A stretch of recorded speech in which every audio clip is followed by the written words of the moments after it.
Niko and Bobby The Podcast. What up? My name is Bobby Brickstone, and you are watching Niko and Bobby The Podcast.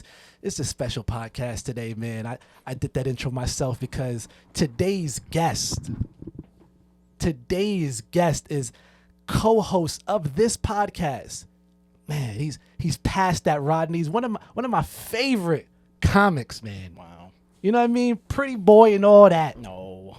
Yo, give it up for Niko De Gallo. Woo! Wepa. Thank you for having me, bro. Wow. What is this? Rodney's Green Room? Rodney's Comedy Club Green Room, man. Thank you for having me, dog. My G's. You cleaned up the place for me. Thank you, dog. You know what? Come on, bro. Come on, man. Thank you, Bobby Brickstone, dog. How are you? I'm good, man. I'm good. It's about you today. To me? It is about you today. I got my dream. Our energy is up. We had a combo off camera. Bobby's spicy right now. My energy is up. Bobby's spicy. We got to tell the public about you, man. Yeah, but like I feel. Can I tell my story real quick about just? I met this guy 3 years ago, and it's been magic ever since, man. You know what I mean? We just did our first Niko and Bobby huge show at Rodney's February 28th of this year. We started this beautiful podcast, and we about to have more things for you guys. Trust me, summertime's about to be nice. Fall's gonna be great. Yeah. And Excited. let's get into it, man. 2026 is going to be our year. Tell the public out here, the world, about Niko De Gallo. Give me your origin story of when did comedy start?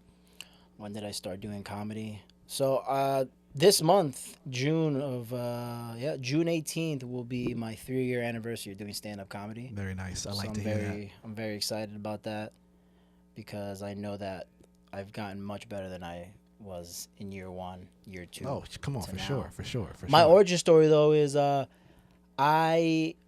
got married in 2023, Okay. and when I got married, there was like I had this weird thought where I was like, all right, so I'm a husband now. That means I'm becoming an adult. Okay.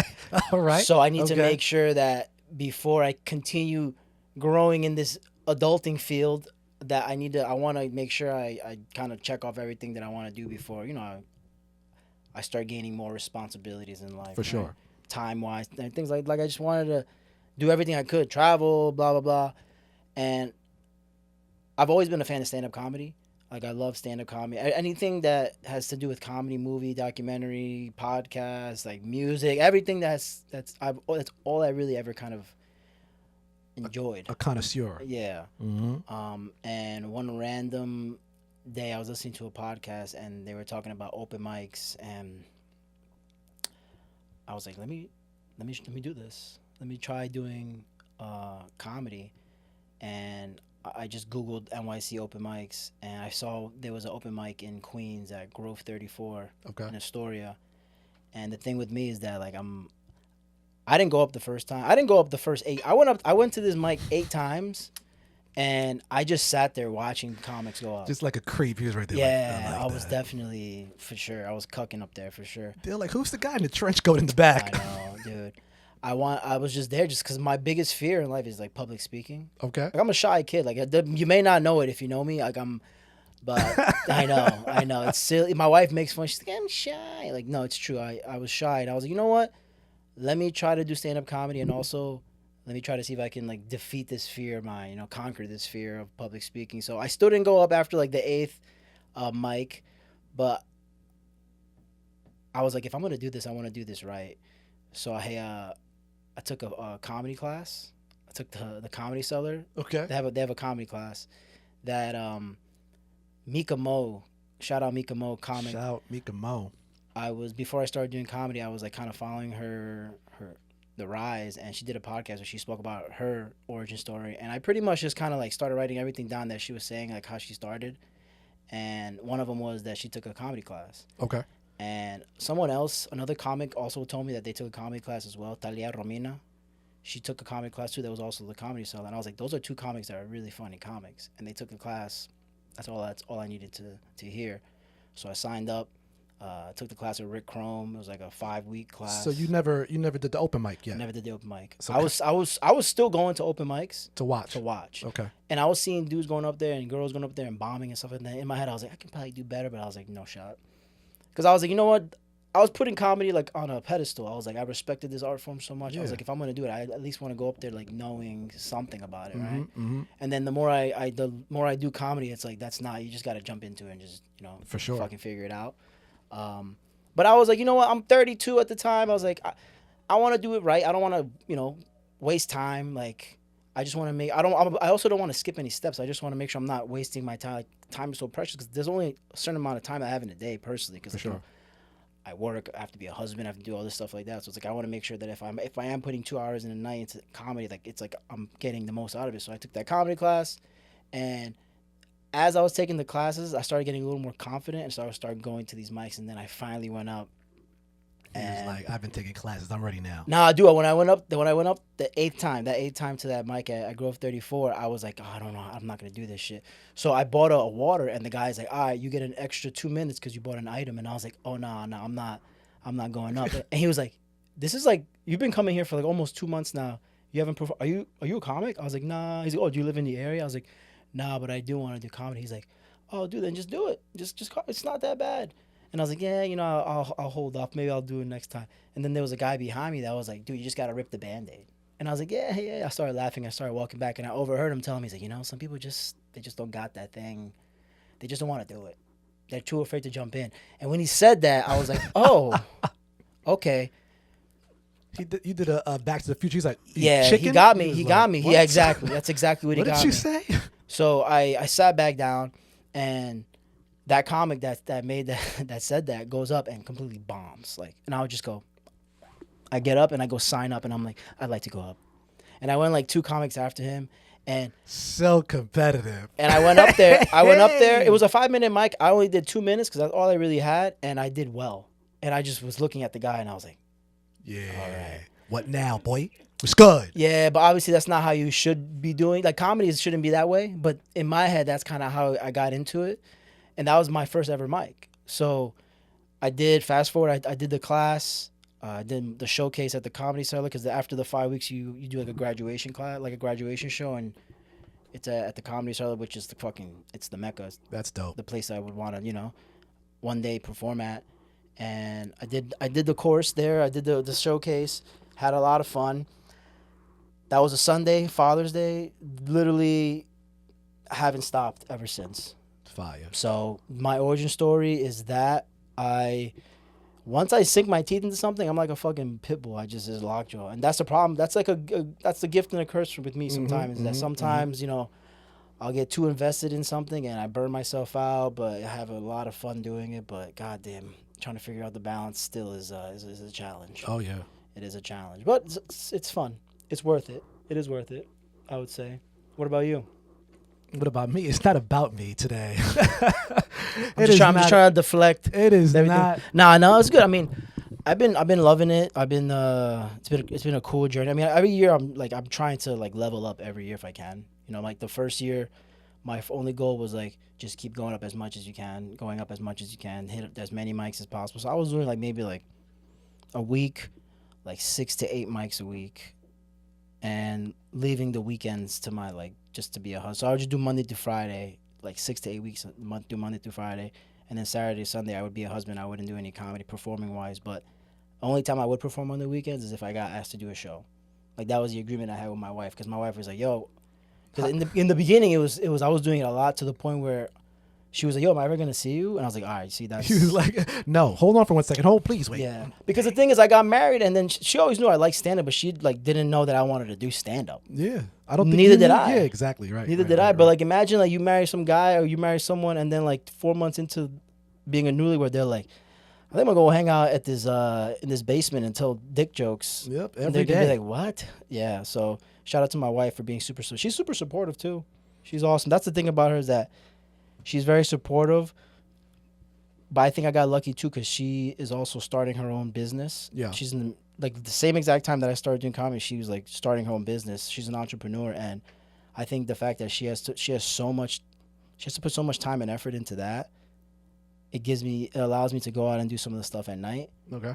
Because if she had a regular 9-to-5 job, I don't know if I would have been doing comedy. Because it's like I'm not gonna get divorced over. Oh, of course not. That's the thing. I'm not gonna do that. There's so many people that do that, and I get that. I understand that, but it's like, hopefully, if I get good enough, I'll get to that crossroad where I'm like, well, what should I pick? But it's like there's a way to try to balance everything out. Is the point, you know? All right. So you take a class at the Comedy Cellar. Yeah. You end up doing the mic. Yeah. Right. And you end up doing mics. Right. When is the first time you ever you did a show? Like, you did a bringer, or did someone book you? When was the first one that you were like, oh shit, I'm on a show now? Yeah. So a bringer show, for those of you that don't know, a bringer show is if we want to do time on a show, we have to bring like 5 people, 4 people, and that's when we're allowed to do our 5-minute set, right? That's a bringer show. Yeah. So you bring people to your show. My first show was actually Thalia Romina, the comic that pretty much got me in the game. Nice. She was hosting a show. She was producing a show at an outdoor taco spot in, like, I think Park Slope or something. And it was funny because I bought mad heads to this taco spot in, like, Park Slope, and it was like a blast. That was my first ever show. I was only like maybe 4 months in. Yeah. Which is like my first outdoor show, like my show. But it was outdoor or not, it was your first show. It was my first show, yeah. Yes. My first show. My first like actual show in a club. Here we go. Okay, that's good. Okay. I think my first show at a club was Industry Room at Broadway Comedy Club, and I was only like 9 months in, and I didn't want to do it, but my boy Aaron Finkelstein, shout out Aaron, he's a comic. Finkelstein. He's taking a break right now because he just had a kid, so shout out to Aaron. So hopefully I see you again. But we started at the same time, and he signed up to do Industry Room, and I was like, bro, what? Why'd you do that? He's like, why not? Fuck it. He's like, bro, we've been doing this material for so long. We might as well fucking jump in the water and and see what it's at. Jump in. And I was like, fuck. And he was like, you should sign up. And I was like, I don't know. And then I did. I emailed Rich from Broadway. I was like, yo, I want to see if I can do a show. And he was like, yep, just bring 5 people. And bro, I bought 32 people. 32 people. It was because in my head I was like, yo, this is my first ever comedy show, like at a club, like at a club that I would go a bunch to go watch and just be like, one day I would love to do this. No, I get it. And it was like a surreal moment. And the thing with comedy is that these surreal moments, they happen all the time. Mm-hmm. And that's the thing that I'm like, oh man, because I'm very like passionate about certain things, so I get so like hooked onto an idea or an event, and then I'm like, oh, but that happened again. Like I did a show with a comic that I genuinely enjoy watching. I did a show with him, and then I was like, that's so cool. And then I got booked with him again like 3 weeks later. I was like, oh, so this is just like, it's regular. All right, that's how it goes. Yeah. All right, cool. Like, but yeah, no, my first ever comedy show that was booked, that was when I was probably like 9 months in, and I was okay. I wasn't great, but I still didn't even my jokes were okay, but I still didn't even have a good closer yet. Like, it took me like 16 months to get a closer that I like a joke. 16 months, bruh.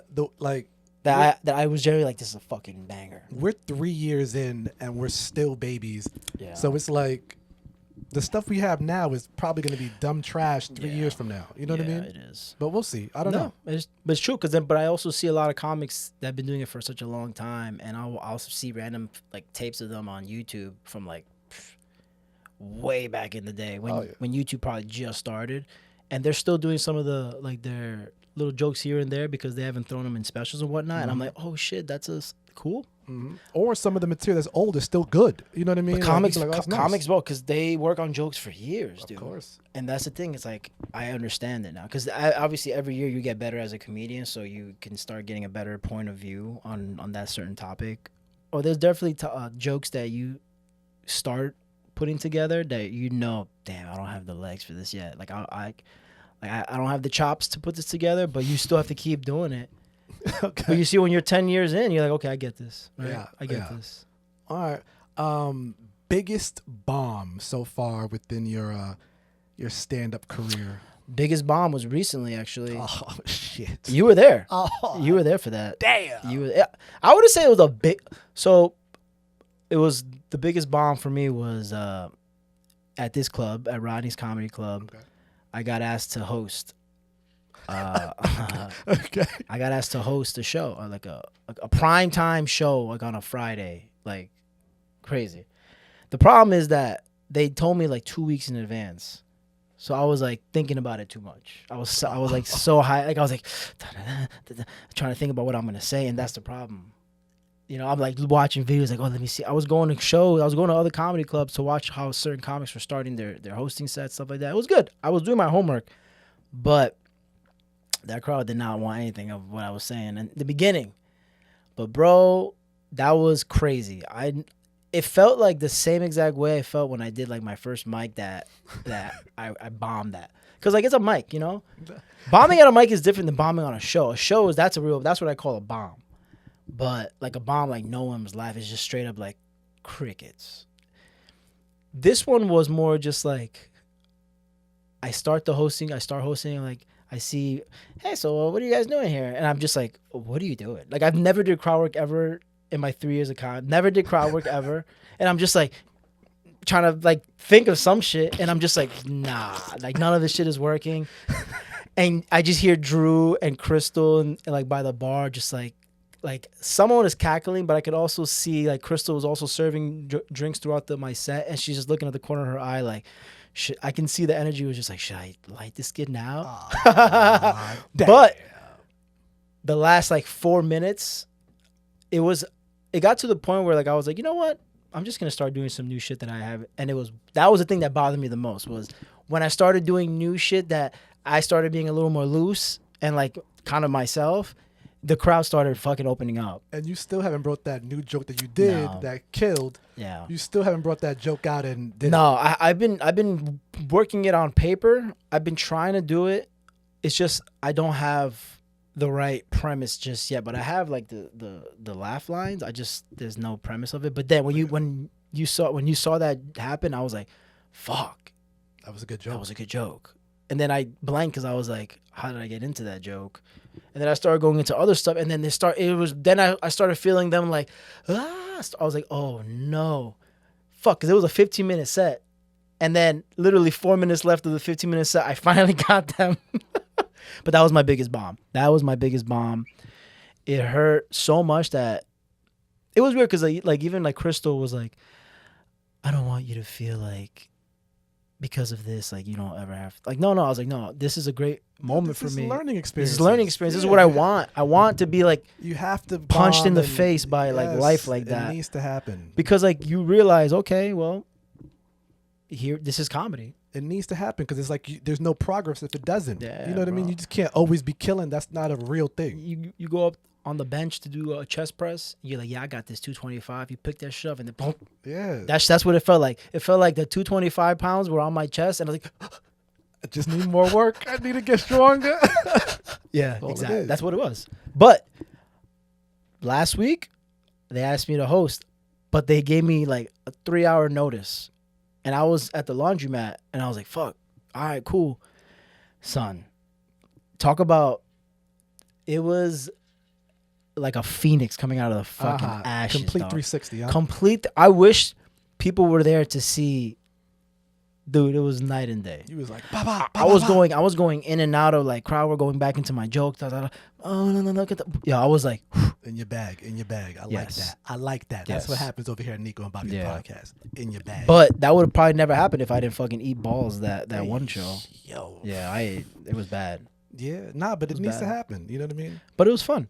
I realized exactly like when I was starting, I was like, oh, I know exactly what's wrong, but I'm not good enough to know how to get out of this right now. So I just kept going. So boom, 3 years of comedy. Yeah. When was the first time you got paid doing this? Because you have gotten paid. I have gotten paid. The first time I got paid was last year for a show at St. Mark's. Oh, it was your show. I'll be here all week. Bobby Brickstone paid me. He's the first producer to ever pay me to do 5 minutes on a show. You got to give to the community. And I was like, God damn, that's a lot of money for 5 minutes, but thank you. You got to give to the community. I was like, whoo. But yeah, no. Shout out to Rob for dropping out. Rob dropped out, so I was like, it gave me the chance to, and that's how we connected even more. Bro, for sure. That was it. For sure. And you killed that joint. That was a fun show. I still watch the video here and there. I'm like, man. You got it up on YouTube, right? Yeah. I have it. I saw it the other day, and I was just there like, oh yeah, Niko was cooking. That was a fun show. That crowd was packed. He was cooking. He was in your bag. Miss Lissa was hosting. Yes, shouts Miss Lissa for sure. She definitely set me up perfectly because like she bodied that room. So I was like, all right, let's do this. Let's ride this wave. Because some comics would just be like, I don't want to follow that. I was like, I want to ride this wave. I'm ready. All right. So we going through it. So it's like mics have been done, comedy seller class, first show, first bringer show. Yeah. You did a booking show too. Yeah. You just got paid, and now you're about to go into you doing your own show. Yeah. So Nibras Ahmed, another comic who I met going to the comfy comedy show Mike's at the comic strip. I was doing comedy there a bunch, and he literally was like, dude, do you want to start do you want to co-produce a show with me? And I've always wanted to, because I felt like every time I would hear comics say like, yo, if I'm not getting booked, why not just make my own show to get my own time? And he's the one that really was just like, we should just do a show. And I was like, all right, well, what should we do? And he was like, what if the theme was we just gave the comics like little shots of hot sauce, and they have to take shots of hot sauce, and they have to do comedy. I was like, isn't that like Hot Ones? Is that kind of same thing? He's like, yeah, that's true. You're right. And I was like, isn't that like Hot Chips, like Alfonso and Mrs. Brown's show? I was like, yeah, I don't want to. He's like, all right, well, what do you think? And I was like, well, I work in physical therapy. Why don't we put these electrical stim pads on the comic? We put electrical stim pads on them and shock them while they're doing their sets. If they bomb, we can call it like shock therapy or something. And he was like, that's it. Yeah. Shock therapy comedy. And that's how it started. It was Nibras literally was the one that put the battery in my back to say, let's fucking do it. Because I wanted to do it, but I was just like, let me. I was really still trying to focus on writing, my own stuff and trying to get better on stage. But that's also how I got better at starting to host, because I would host those shows with Nibras. And dude, it's been fun, man. Nibras is dope. We're actually gonna do another show this month, so keep an eye out for that. But 2 years into comedy is when I started producing my own shows. That's dope, bro. 2 years. It's like people don't know, you're on a good pace. You know what I mean? Say so. A good path. You know what I'm saying? Like every year, there's like some new thing that I'm doing that I never thought I would have done. I feel like get better every year. You shouldn't be. Yeah. No, you have to. You have to challenge yourself. You have to bomb.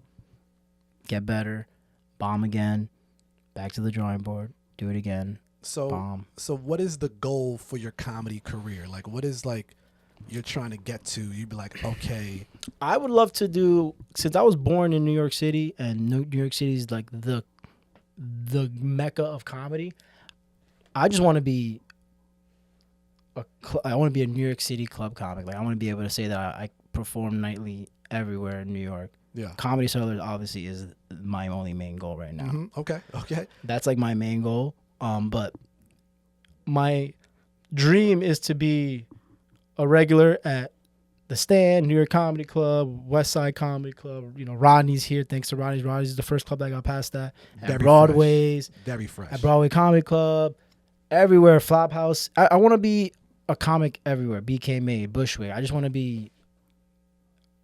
That's all it really is. It's like, if you can say that you perform at all these good clubs in New York, guess what? You're the best of the best. Especially if you're a comic at the Cellar, it's like, there you go. That's for right now. That's my goal. Yeah. Because I know you always like, yo, don't you want to do like movies? I was like, I don't want to do no movies. No, see, hold on. Okay. Yeah. You see, like you always like, I don't want to do that. I don't want to do that. Listen, people always ask me, and I'm just like, no, I just want to do this. Why don't you do sketches? I'm like, but if the opportunity comes up, sure. But I just love comedy so much that's kind of what I want to just focus on. And I only really just have time for that. I don't have time to do anything else. Yeah. That's just really the truth. It's like, I would love to do all this other stuff, but in reality, it's like, I don't have time. And if I find time, it's like, how good is it, the quality going to be of me? I'm just so exhausted. You know what I'm saying? It's just like, it's a lot. All right. That's my goal. My goal is to be passed at every fucking club everywhere. Passed at everywhere fucking club in New York City, and then obviously from there, let's go out. He's already passed that one, so let's see what happens this year. Let's see what happens in these next couple of years to come. Sure. Yeah, that's my goal. Should we do this segment, or you want to do segment? Yeah, segment. Yeah, segment. All right, cool. So look, we got a segment. We have a segment. It's a bucket pull, but it's not a bucket. It's a Niko and Bobby mug. And Niko has put in 5 to 6 different comics that he admires, looks up to, thinks are beasts and animals. And he's going to pick out and see what happens. And when he picks out a name, he will give that person love of a couple of minutes, give them flowers. That's what we do over here, Niko and Bobby. Let's do it, guys. All right, the first comic that I will give flowers to. Oh, Mr. Jared Waters. Jared Waters from the swamp. Wow, we were just talking with him the other day. Wow, yeah, dude, yo, Jared Waters is unreal. Hardest working guy in show business. From what I've seen in the last 3 years, the guy is unreal, hilarious, very fresh. Love his material. Love that he's just on stage and off stage, same exact dude. It's so cool to see someone that is just himself on stage. He's well traveled, smart, so he brings that type of education onto the stage, which is dope. He also was the first big comic when I was starting that I went up to give him his flowers, and he was the nicest guy ever. He was so nice that I was like, yeah, this guy. I've always heard of the lore of Jared Waters being like, oh, he's the man, he's nice, he's super cool, he's hilarious. And then I got to actually see all that in one night at Greenwich Village Comedy Club, and I was like, I can see why he's dope, man. He just got passed at the Cellar. He has congrats to that.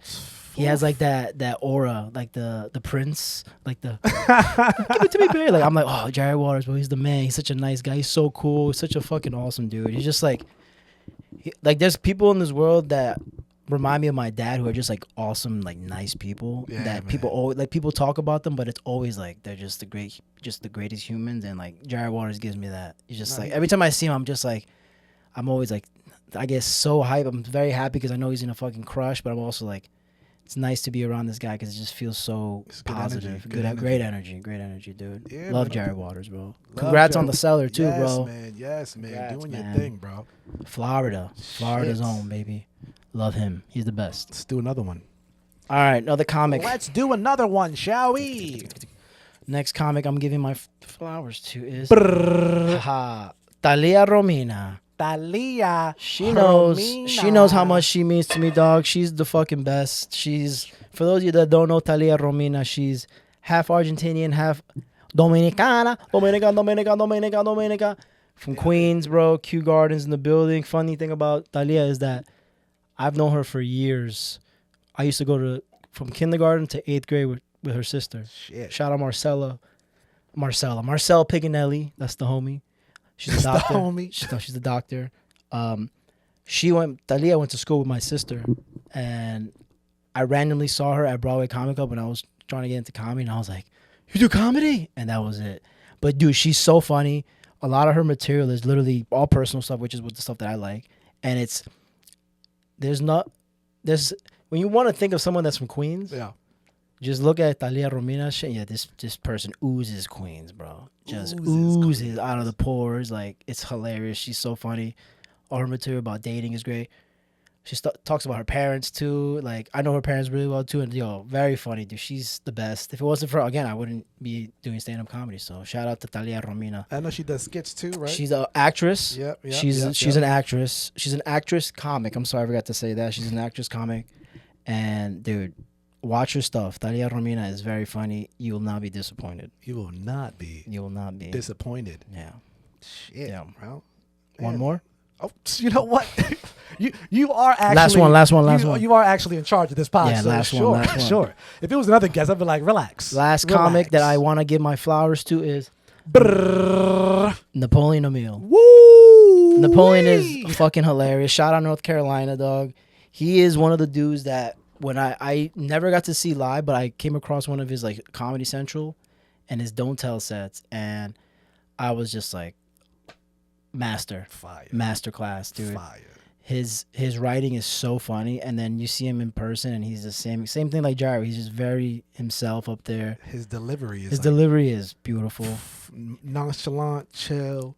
It's like velvet. He said it. His voice is like velvet. His voice is like velvet, dog. Like in terms of he's just like, yo, blah blah blah, bomb. And then his punchlines, phenomenal, dude. He's unreal. And he produces a show with Zaid and at Alphaville and Bushwick every Tuesday. Yes. But Napoleon Emile, hilarious. Also was on our first Niko and Bobby show, so that's how much I love that guy. That he was. He is hilarious, phenomenal. Napoleon, man, got this buffet joke. Oh, he's so good, man. Napoleon is good, man. He's super creative with the jokes, man. Like, it's like, oh shit, like, how do you think of that? So dope. So dope. He has a joke about LL Bean. That's so funny. See what I'm saying? That's so funny. Come he's on, like, did y'all know LL Bean was a coffee shop? Like, he's like, oh no, he's like, he thought, did y'all know LL Bean was a clothing brand? He thought LL Bean was a coffee shop. And it was just so funny. That my bad, I botched the whole shit. But yeah, that's the guy that I really want to give my flowers to. He's dope, bruh. Napoleon. Fuck with you, the man, dog. Factory. Wow. All right. That was it. That was my episode, huh? That was Niko De Gallo's episode. Guys, listen. You guys have been watching Niko and Bobby and listening to it as well, the podcast. Yeah. Please like and subscribe. Tell your friends. Tell your mother too, and your father or your family. To subscribe and watch. Guys, we are out of here. I'm Bobby Brickstone, and that was Niko De Gallo. We are off. Bye.